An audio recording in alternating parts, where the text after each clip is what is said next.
Pada video pembelajaran ini, kita akan mengulas tentang berbagai macam control loops pada industri. Control loops adalah salah satu fitur yang ada pada PNID atau Piping and Instrumentation Diagram. Dengan saya, Hendy Wicaksono, dosen Teknik Elektro Universitas Surabaya. Seperti yang saya sudah utarakan di awal, bahwa proses control loops akan masuk pada Piping and Instrumentation Diagram. Kita punya beberapa jenis proses control loops seperti feedback control, feed forward control, feed forward plus feedback control, jadi kombinasi antara feedback dan feed forward. Kemudian ada juga ratio control, kemudian split range control, dilanjutkan dengan cascade control dan differential control. Kita akan mengulas beberapa dari tipe of process control loop ini. Yang pertama adalah feedback control. Feedback control ini adalah skema proses kontrol yang paling sederhana. Sebuah feedback loop akan mengukur satu proses variabel dan mengirimkan hasil pengukuran ke controller untuk dibandingkan dengan nilai set point atau nilai dari variabel yang diinginkan. Misalkan pada contoh kita bisa lihat di sini ada level transmitter yang akan dikirimkan ke level controller. Kemudian akan dibandingkan dengan nilai set point dari level tersebut. Jika didapatkan proses variabel yang diukur tidak sama dengan set point, bisa lebih tinggi maupun lebih rendah, maka controller akan memberikan aksi untuk mencapai nilai set point. Keuntungan dari feedback control adalah hanya menggunakan satu transmitter. Keuntungan kedua adalah dapat mengontrol secara langsung proses variabel yang diinginkan. Adapun kerugiannya adalah proses variabel harus di luar set point untuk membuat controller melakukan sebuah aksi kontrol. Jadi maksudnya di luar set point ini adalah di atas set point atau di bawah set point. Maka controller akan memberikan aksi kontrol. Dan untuk feedback control, skema kontrolnya tidak memperdulikan variabel lain di dalam proses. Contoh feedback control. Kita akan mengatur temperatur dari V100 dengan menggunakan heater. Jadi kita bisa menyalakan heater maupun mematikan heater. Berarti kita akan mengetahui nilai set point atau nilai temperatur yang diinginkan sebesar 120 derajat. Kita membutuhkan temperatur transmitter yang mengirimkan sinyal kepada temperatur controller dan akan mengendalikan atau mengontrol heater. Ini adalah simbol heater sehingga suhu pada V100 akan sesuai dengan yang diinginkan atau sesuai dengan set point. Berikutnya adalah feed forward control. Feed forward loop adalah sistem kontrol yang mengantisipasi load disturbance dan mengendalikan gangguan atau disturbance sebelum mempengaruhi proses variabel. Agar feed forward control dapat bekerja, user harus dapat mengerti formula atau persamaan bagaimana manipulate variabel dapat mempengaruhi proses variabel. Keuntungannya adalah error dapat dicegah. Ini lebih menguntungkan dibandingkan dengan memperbaiki error. Jika memperbaiki error berarti error sudah terjadi. Jika menggunakan feed forward control, error dapat dicegah. Tetapi tetap akan kesulitan untuk bisa menghitung semua load disturbance system menggunakan feed forward control. Secara umum, feed forward control digunakan pada controlled variable yang berpotensi menjadi load disturbance yang utama bagi proses variabel.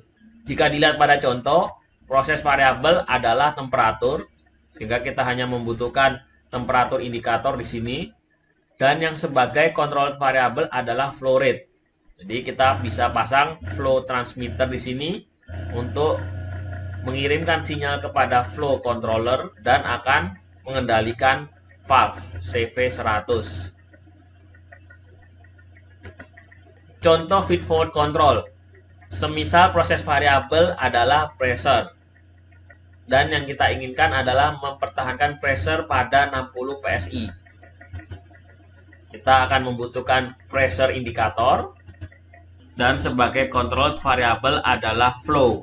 Sehingga kita akan memerlukan flow transmitter, lalu flow controller, dan dilanjutkan mengendalikan CV100. Berikutnya adalah feed forward plus feedback control. Jadi gabungan antara feed forward control dan feedback control. Dikarenakan kesulitan untuk menghitung setiap kemungkinan load disturbance pada feed forward system, sehingga pada sistem ini dikombinasikan dengan feedback system. Jadi dengan pengombinasiannya kita menggunakan simbol sum atau penjumlahan. Controller dengan summing function digunakan untuk menjumlahkan input dari feed forward loop dan feedback loop. Contoh di sini kita mempunyai temperatur transmitter yang akan mengirimkan sinyal kepada temperatur controller, sehingga temperatur controller mempunyai nilai untuk aksi yang akan diambil yang akan dijumlahkan dengan nilai dari flow rate controller dengan sebelumnya sudah memiliki data dari flow rate transmitter, dan hasilnya akan mengontrol control valve 100. Contoh dari feed forward plus feedback control. Jika kita ingin mengendalikan pressure atau tekanan pada 60 PSI, sehingga kita punya flow rate transmitter, lalu flow rate controller, dan juga ada pressure transmitter yang akan terhubung dengan pressure indicating controller, kemudian akan masuk pada summing function, lalu akan mengontrol CV100.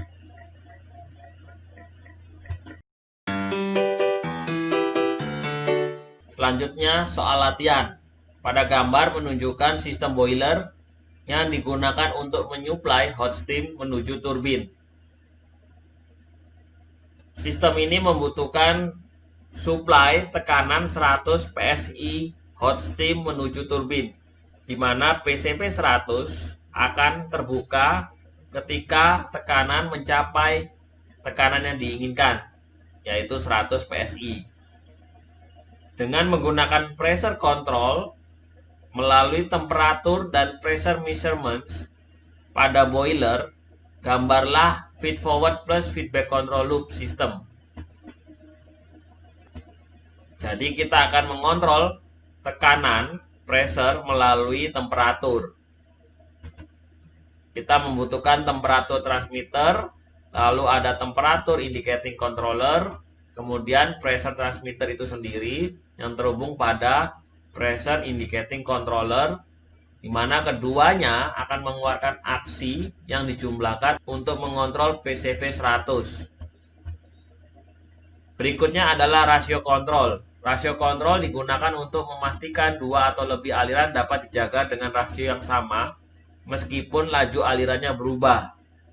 Pada contoh kita lihat, kita menginginkan campuran dari dua bagian air dengan satu bagian acid atau asam. Di sini kita punya flow transmitter dengan flow rasio, ya simbolnya FF, yang terhubung pada flow indicating controller yang juga menerima input dari flow transmitter untuk mengontrol valve. Aplikasinya adalah untuk menyampur dua atau lebih aliran yang memproduksi cairan campuran. Jika karakteristik fisik dari mix flow dapat diukur, PID controller dapat digunakan untuk memanipulasi rasio value. Jadi ini adalah rasio control auto adjusted menggunakan PID control. Jadi di sini ada flow rasio dengan mensensing physical property measurement, misalkan terlalu cair atau terlalu kental, yang akan mengubah flow rate ratio di sini. Cascade control. Cascade control menggunakan output dari primary controller untuk memanipulasi set point dari secondary controller. Seolah-olah itu adalah signal control element. Jadi kita punya primary dan secondary, di mana primary akan memanipulasi set point dari secondary controller. Contohnya seperti ini. Bisa dilihat pada gambar, ini adalah valve yang akan dikontrol oleh flow indicating controller yang mendapat input dari flow transmitter.